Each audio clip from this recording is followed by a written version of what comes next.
मुंबई की ओर बढ़ती वो ट्रेन जैसे हर स्टेशन पर महजबीं के दिल की धड़कनों को और धीमा करती जा रही थी।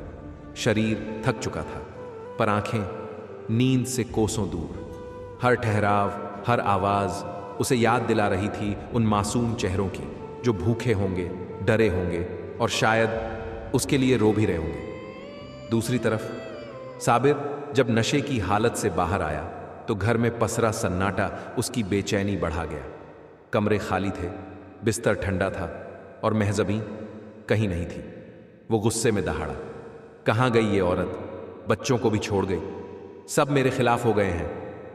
पर यह गुस्सा उस डर से पैदा हुआ था जो अब उसके अंदर चुपचाप घर करने लगा था कि शायद अब वो इंसान नहीं रहा जिससे कोई लौट कर आए।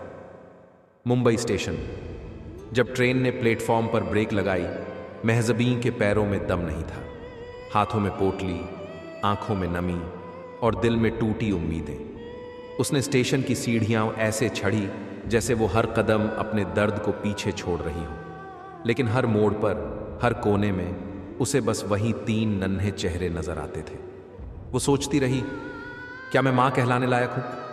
क्या मेरा ये फैसला सही था, या मैंने उन्हें उसी आग में छोड़ दिया जिससे मैं खुद जली थी? तभी पीछे से एक आवाज आई, आपा, आप ठीक हो? ये उसका छोटा भाई इशाक था जो स्टेशन पर उसे लेने आया था। भाई की गोद में सिर रखते ही महजबी फूट फूट कर रोने लगी। मैं टूट गई इशाक, मैं थक गई हूं, अब हिम्मत नहीं बची। इशाक ने उसे थाम लिया। अब आप अकेली नहीं हो आपा, अब जो होगा साथ होगा। उसी रात मुंबई की बारिश जैसे उसके आंसुओं में भीग गई थी। उसने खुद से वादा किया, मैं सिर्फ जीने के लिए नहीं, अब अपने बच्चों के लिए लड़ने के लिए जीऊंगी। कुछ जख्म दिखते नहीं मगर रुला देते हैं। घर के दरवाजे खुले और महजबीन ने थकी हुई, टूटी हुई सांसों के साथ अपने मायके में कदम रखा। अंदर उसकी अम्मी थीं, तीनों भाई और उनकी बीवियां। कुछ दिन बीते। शुरू में सबने चुपचाप उसकी देखभाल की, लेकिन वक्त जैसे ही आगे बढ़ा, रिश्तों का चेहरा भी बदलने लगा। अब कोई भी उसे पहले जैसा नहीं देखता था। भाइयों की आंखों में झुंझलाहट थी, भाभियों की बातों में ताने, कब तक पड़ी रहेगी ये हमारे सिर पे। एक दिन महजबी एक कोने में बैठी थी, चुप, टूटी हुई, बिखरी हुई। वो अपनी शादी के दिन याद कर रही थी। वो हंसी, वो अरमान, वो सपने, सब अब राख हो चुके थे। लेकिन सबसे ज्यादा जो चीज उसका कलेजा चीर रही थी वो थे उसके बच्चे।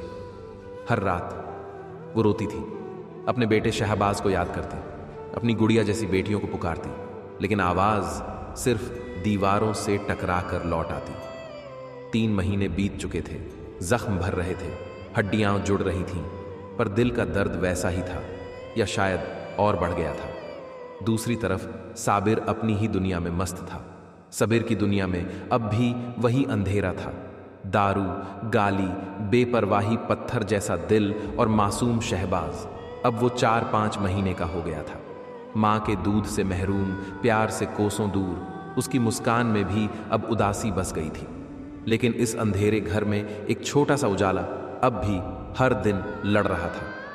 अगर कोई था जो माँ बन गया था, जो बाप बन गया था, जो घर की दीवार थी और छत भी, तो वो थी महज 10 साल की आयशा। आयशा जिसे खुद भी अभी तक ठीक से बाल बनाना नहीं आता था, जिसके हाथ अभी तक गुड़ियों से खेलने के लिए बने थे। अब वही हाथ बर्तन धो रहे थे, चूल्हा जला रहे थे, रोते बच्चों को चुप करा रहे थे। वो छोटी बच्ची अपनी बहन हलीमा और भाई शहबाज की पूरी जिम्मेदारी उठाए बैठी थी। शहबाज जब दूध के लिए रोता था तो वो चावल के उबले पानी में थोड़ा गुड़ मिलाकर उसे पिलाती। माँ की गैरहाजिरी में एक छोटी बच्ची की ममता, जिसे देखकर फरिश्ते भी रोते होंगे। दादा दादी वहीं घर में थे, लेकिन सबीर की डरावनी चुप्पी ने उनके मुंह सिल दिए थे। वो आयशा को सिर्फ दूर से देखते, ना कोई बात, ना कोई सहारा। चाचा चाची अपने बच्चों को कहते, आयशा के पास मत जाना, वहां सब ठीक नहीं। दादी कभी मुंह फेर लेती, चाचा कभी ताना दे देते। सबीर घर में होते हुए भी गैरों से भी बदतर था, लेकिन उस बच्ची ने हार नहीं मानी। आयशा सब सुनती थी, पर उसके हाथों में अब ममता का काम था, न कि शिकायत का। रात के अंधेरे में जब शहबाज जागता तो आयशा उसके लिए मेंढक पकड़ लाती, छिपकली दिखाती, ताकि वो हंसे, मुस्कुराए, सो जाए। और जब दोनों छोटे भाई बहन सो जाते तो वो बच्ची अकेले कोने में बैठकर अपनी माँ को याद करती, अपने रब से शिकायत भी करती और दुआ भी, या अल्लाह मेरी अम्मी को मेरे पास वापस भेज दे, मुझे अब और अकेला मत छोड़। एक बच्ची जो अपने आंसुओं से घर का पानी भर रही थी, एक माँ जो अपने बच्चों की याद में जिंदा लाश बन चुकी थी, और एक समाज जो बस देख रहा था, खामोश, बेपरवाह। ये कहानी सिर्फ महजबीन की नहीं है, ये हर उस औरत की कहानी है जो सब्र के नाम पर सिसकती है, हर उस बच्ची की कहानी है जिसे बचपन में ही माँ बनना पड़ता है।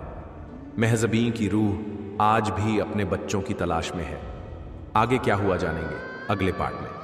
तब तक के लिए लाइक एंड सब्सक्राइब करें और हमको सपोर्ट करने के लिए अपने विचार कमेंट में लिखें।